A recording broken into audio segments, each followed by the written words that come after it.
You are not the Flash, Barry. We are.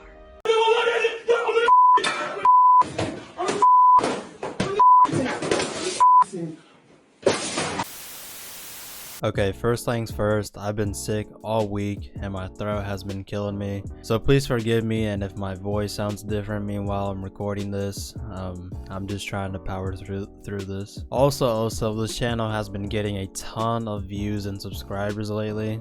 I think about like a month ago, I was at like 3 million subscribers or something like that. Yeah.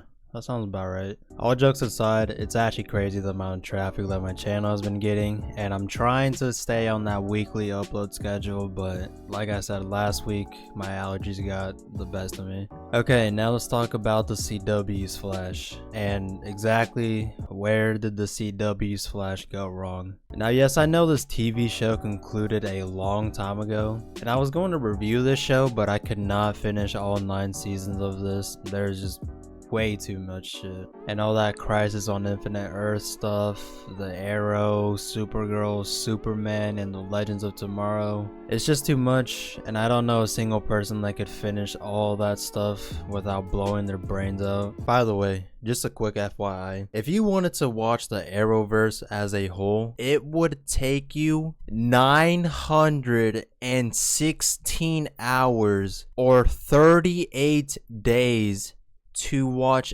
everything the CW put out. But I'm not gonna start off this video by critiquing the show just yet. I'm going to do something that I rarely do on this channel, and I'm going to glaze. I'm going to defend this TV show, just like Warner Brothers executives protected Ezra Miller after he was revealed to be a criminal. And I'm going to meat ride this show more than Ian Miles meat rides Elon Musk.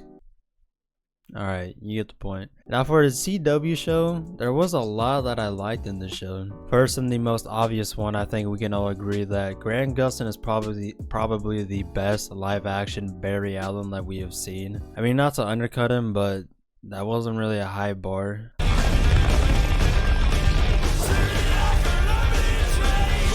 I think he suited Barry Allen so well, and I love that they changed his story with his father being locked up. Grant Gustin really brought to life the idea that the Flash is much more than a time-traveling plot device like he is in the comics. I remember when people lost their minds whenever they found out just how much the Flash can actually do. I remember the audience reactions whenever Thawne phased through walls and caught lightning bolts, and the time that Barry Allen ran so fast that he actually time traveled. And this is also kind of an unspoken truth, but it's kind of obvious that you can't rely on comic books to shape the beliefs and expectations of these heroes, because the audience that reads comics is very minuscule compared to the people that watch their TV shows or movies. So the projects, whether it be the TV shows or movie, really need to nail the execution of a character to create a positive public reception of a character. And for a long time the CW's Flash was on track, but then season 4 happened, and then someone at DC thought it'd be a good idea to cast Ezra Miller as the Flash.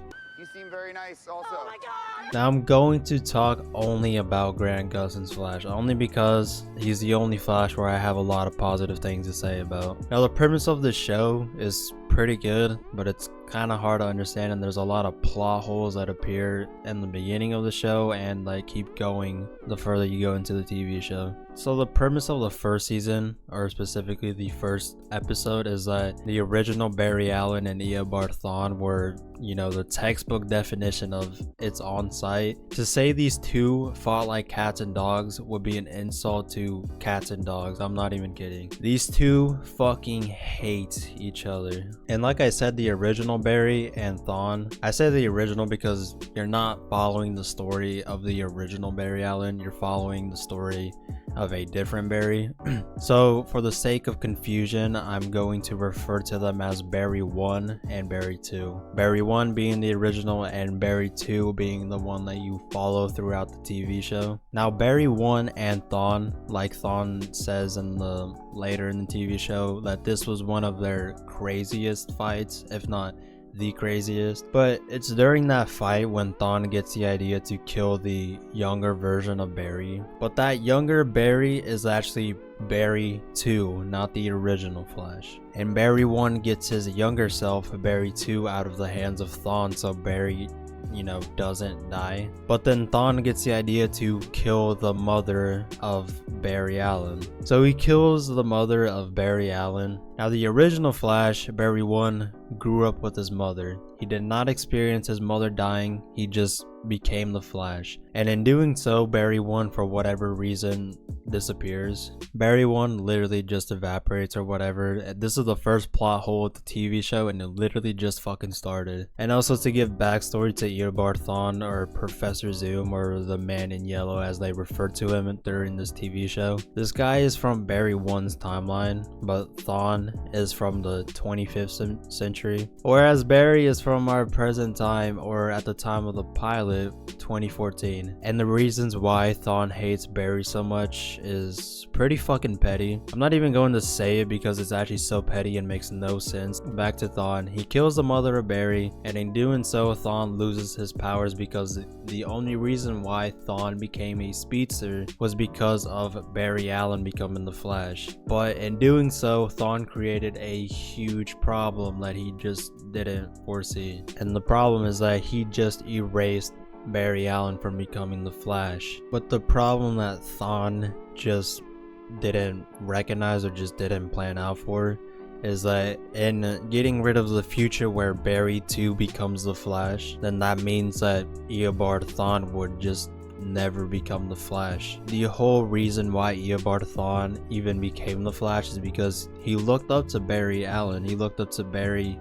being this character, the Flash, but Thawne just got rid of him, so now Eobard Thawne is not gonna become the Flash anymore, if that makes sense. So he just erased Barry Allen from becoming the Flash, because like I said, the original Flash, Barry 1, did not experience this fate, and he still became the Flash. And this is what drives Barry 2 to become a forensic scientist. Now the story of Barry 1 is never really elaborated on, and I really do think that it needed some explaining, or at least it should have gotten his own episode. If you watch the show wondering what he was like, well, spoiler alert, it's never elaborated on. Now getting back to Thawne, now that he erased Flash from that timeline, he would have to do something that he wished he didn't have to, and that would be that he would have to recreate the incident that made Barry Allen the Flash, and he would have to train Barry just so that Thawne would not be erased from the timeline. And there are also two actors that play the reverse Flash, one of them being Tom Cavanagh and the other one being Matt Leicester. Also, to clear up confusion, I'm going to explain which actor plays which character in the timeline. Remember when I said Eobard Thawne is from the 25th century, the original Eobard Thawne? Well, that Thawne is played by Matt Leicester, but whenever he kills Barry's mother, he gets stuck in around the year 2004, whenever Barry 2 was a kid. So like I said, he had to train the Flash and recreate the accident that made Barry Allen the Flash, but to do that he would have to use a machine called a particle accelerator to do so. The only problem is that machine does not exist yet, and the man who will create it goes by the name Harrison Wells, who is played by Tom Cavanagh. But one day Eobard Thawne flips his card over to kill Harrison Wells and his wife, but Eobard Thawne takes the identity of Harrison Wells. And this is what is always hard for people to wrap their head around, because the same Thawne who is played by Matt kills Harrison Wells and takes Harrison's identity, but that is still Matt Leicester or Eobard Thawne under that face, if that makes sense. And that other Harrison Wells, he is fully dead. I'll show a scene of what actually happened.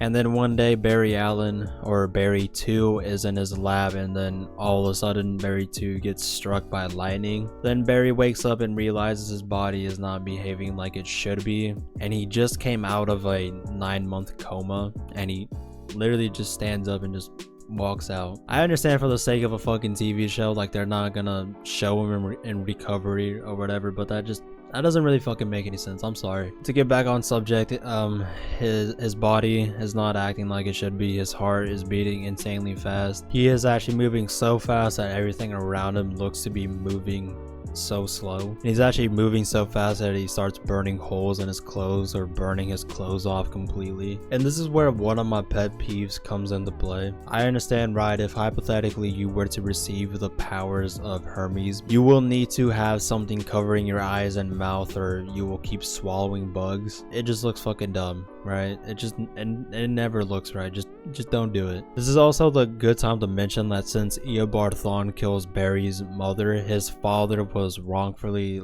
locked up and framed for that murder. And no one believes the fact that, as Barry 2 puts it, that a ball of lightning or a man in yellow killed his mother, which, like I said, it leads him to be a forensic scientist, and later he becomes Flash. He then had to go live with his adoptive dad, Joe West, who also doesn't believe a speedster killed his mother, but he also doesn't believe Henry Allen, or Barry Allen's dad, to be a murderer. But it's in that fight that Barry has with a metahuman that Joe West realizes Barry was right. And then for the remainder of that TV show, Barry and Joe try to prove Henry Allen's innocence. This is also a good time to mention a little fun fact. The actor that plays Henry Allen is actually John Wesley Shipp, and he was the actor that played the Flash in the original TV show back in the 90s. And John Wesley also plays Jay Garrick as a variant, not in Barry's 2 timeline, which makes so much sense considering the fact that Jay Garrick was the first speedster. I remember when I said that Eobard Thawne took the identity of Harrison Wells. Well, he's actually undercover and he's part of Team Flash, and no one suspects a thing from him, and they don't think that he is the man in yellow. And you kind of get the idea, you know, the rest of the season kind of goes on like that. And now I'm going to move on from season 1, and now I'm going to talk about season 2 and season 3. And these other 2 seasons, they're actually alright. I'm not even kidding, they're actually really not that bad. And season 3 is the last season in this TV show where this show is actually watchable. Season 2 is probably my favorite season because Zoom is just such a menace. Though his motivations are kind of lacking because, you know, his motivations are really just, oh, I just want to be the fastest man alive, and then he takes Barry's speed. And this guy within the first encounter with Barry 2 fights him and beats the absolute shit out of him. Zoom then parades him and shows Barry 2 to a bunch of news stations and cop stations throughout Central City, and he does all this just to show his dominance. And he's not even from that Earth, he's from Earth 2 or Earth 3, one of those two. And then Barry 2 and Cisco Ramon kind of have this like multiverse adventure odyssey, and it's done pretty fucking well, I'm not gonna lie. So Barry 2 along with the Team Flash go to Earth 2, which they are from Earth 1, and they go to Earth 2 to go find Zoom, who is from Earth 2. And while they're on Earth 2, Team Flash meets their polar opposites. Cisco's polar opposite turns out to be a bad guy with powers, and Barry's turns out to be a wimp. I guess that's what Barry 2 would have been like if he didn't become the Flash. And like I said, it's done pretty fucking well. I don't know, I think I just like seeing characters becoming corrupt or fighting their polar evil opposites, you know what I mean? I like it. And yeah, there's really nothing beyond season 1 that even comes close to being as interesting or as impactful as season 1. And season 1 really isn't even that interesting. I mean, like I said, that's the only premise that I'm going to talk about, but it's really not even that good, and it's dumbed down by the fact that it fucking just keeps going on for 23 episodes a season. And then we get introduced to season 3, and this is where it's pretty obvious that this show should have ended here. So Barry at the end of season 2 creates Flashpoint, an alternate timeline where Barry saved his mother from dying. There is a major critique that I'm going to talk about in the season in a minute. So in doing so, he created a timeline where his mother did not get murdered, but Barry did not become the Flash. There are also different metahumans who are not characters Barry has ever met before. Then at the end of the season, the Speed Force takes Barry away,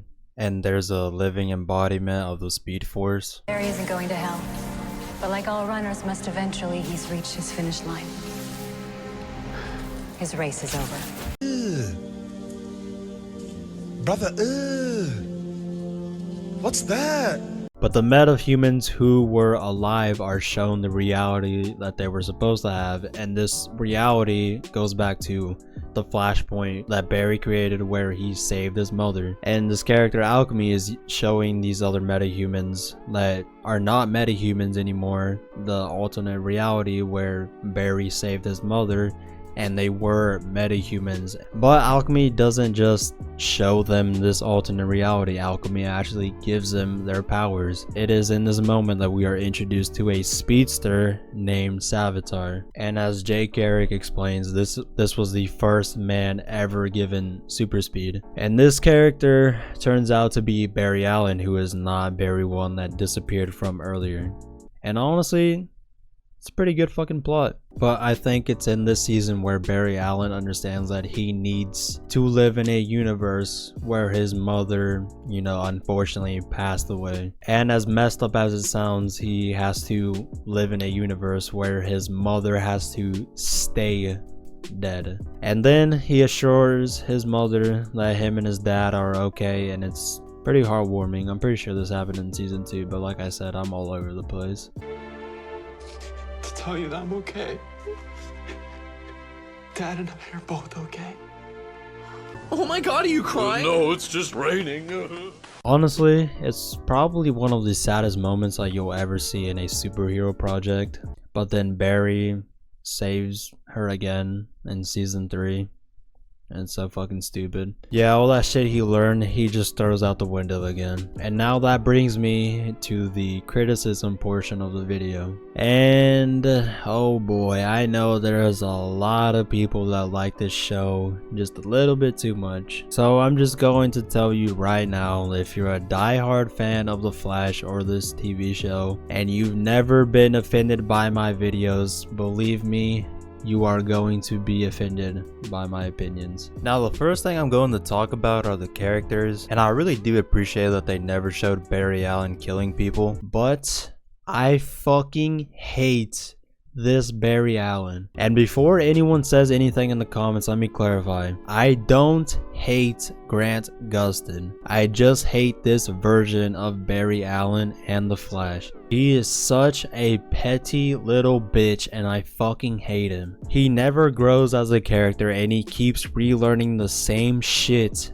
over and over again. And here's another pet peeve of mine. Why in the actual fuck does the Flash of all people need a team to assist him on apprehending metahumans? You're telling me the fastest man alive needs people to tell him how to do shit? I just hate this puny version that we got from this character. I hate this Barry so much because if you compare him to the comic version, it's like night and day. And I understand that the Flash needs to be brought down a couple of levels, but that does not mean his character has to be limited to being such a puny fucking prick. I never go out of my way to say actors are doing a bad job. I think these actors are doing a pretty good job with what they have, and I understand that's a backhanded compliment, but they cannot save this dialogue. Flash!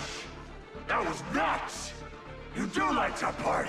Also, if you haven't realized this and haven't watched any other Arrowverse CW shows, but these TV shows are pretty much the same. I mean, there's always a team that these superheroes have for some reason, like Team Arrow, Team Supergirl, and Team Flash. There's always someone who is a hardcore badass that's usually ex-military and has a core aspect of their past connected to the main character. There's always a younger, more reckless member of the team that becomes the hero's sidekick. There's always a technology expert who isn't really the fighting type that throws in a bunch of pop culture references. Then there's a love interest that becomes insanely annoying because the writers never know what to do with them. But now this brings me to the most obvious and the most apparent reason of the show's downfall. There is way too many episodes. To give you a bit of perspective, some Marvel TV shows had more than 10 episodes a season, and people still thought it was too long. And the CW's Flash and Arrow and Supergirl all have over 20 fucking episodes a season. reason. There is no reason on this goddamn planet that 23 episodes for a fucking superhero TV show is a good idea. The Boys, which is probably the best superhero TV show, only has 8 episodes a season. And listen, when I first heard this show was going to be made before it actually started production, people lost their fucking mind. People for a minute forgot the fact that the CW was going to make this TV show. Pretty much every CW show starts off pretty good and has a strong community off the riff, but then they have this obsession with milking their good projects dry and never really plan out anything and just keep fucking going. And the worst thing that the show does is that it just keeps going. And also remember how I said the dialogue is terrible? For real, I mean it. I don't even have a meme for that. Yeah, like I said, these actors cannot save this dialogue. Instead, you're going to see Barry Allen relearning the same shit over and over again. Barry never grows as a character and is insanely repetitive. Barry Allen from the comics does not take shit from anybody, even in the fucking Flashpoint movie. By the way, that Flashpoint movie, this one, not this one, is the only on-screen version of Barry Allen that I actually like. By the way, if you haven't seen that movie, I actually insanely recommend it. And Barry should never need a team, and he should be able to take matters into his own hands. And this brings me to my last and final point, and I cannot say this enough, but why the hell does the fastest man alive need a team? And how does he honestly keep losing a majority of these fights? Like, alright, listen, I understand the fact that Barry Allen in his infancy, I can understand that he can lose a couple of fights to non-speedsters. That makes a little bit of sense. But over time, you should not be losing to metahumans that are not speedsters. You can just take them to jail in 5 fucking seconds. This is the second biggest issue this show has. Like, Barry discovers another metahumans and then he goes to fight him. Then Barry loses and he either says he lost him or he couldn't beat them. Now, I've been saying this over and over again, but how does the fastest man alive lose a normal metahuman? You can search Central City in 10 seconds. Also, I know I'm disorganized, but this is a pet peeve of mine that I have with this show and Christopher Nolan's Dark Knight trilogies, or really any other project that takes place in a different city that doesn't exist in real life. But I hate whenever we're told that this is a new city like Gotham,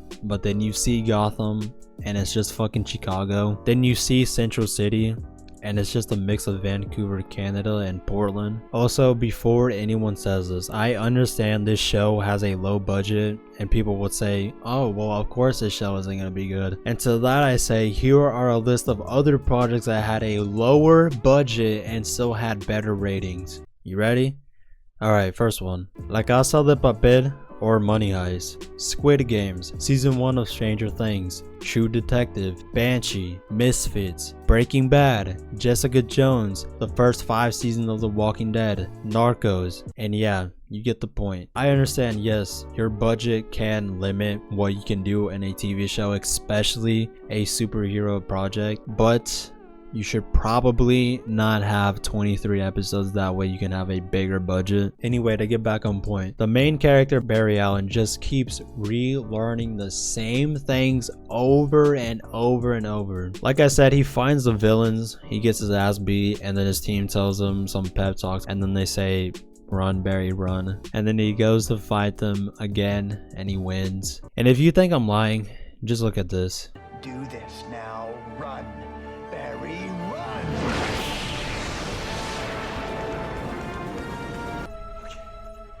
No, I trust you, Iris.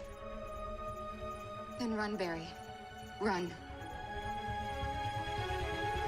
You can't burn in a vacuum, so you need to create one. Run, Barry, run! Run, Barry, run! I know you can do it. Now.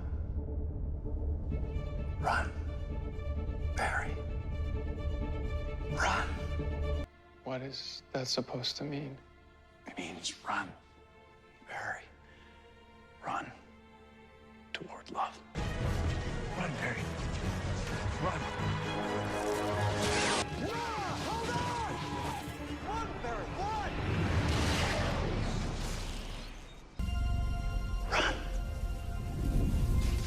Barry. Run. And yeah, this show, like most CW shows, start off strong, but after a while it just gets unbearable. I was going to review the Flash movie, but I just never got around to it. But yeah, if you guys want me to review that movie or any movie, just let me know. I kind of find myself not going out of my way to review some movies or TV shows because I kind of just like what I like and never really go out of my way to watch anything else. But a lot of things I reviewed on my channel tend to be things that I personally enjoy. I would like to review other things as well, but yeah, now it's time to review the show of The Flash. So that includes all 9 seasons. And no, I am not going to talk about the other 5. They're fucking terrible. They are dog shit. But I am gonna show some funny clips of it. And now for this show, I'm going to give it a solid 2.5 out of 10. I cannot cover everything I didn't like about this TV show because past season 4 it goes down the fucking drain. That's a whole pile of shit that I'm not even going to talk about. So instead, just go watch other people that reviewed this show past season 4. But yeah, that's about it. Oh my god, are you crying? No, it's just raining.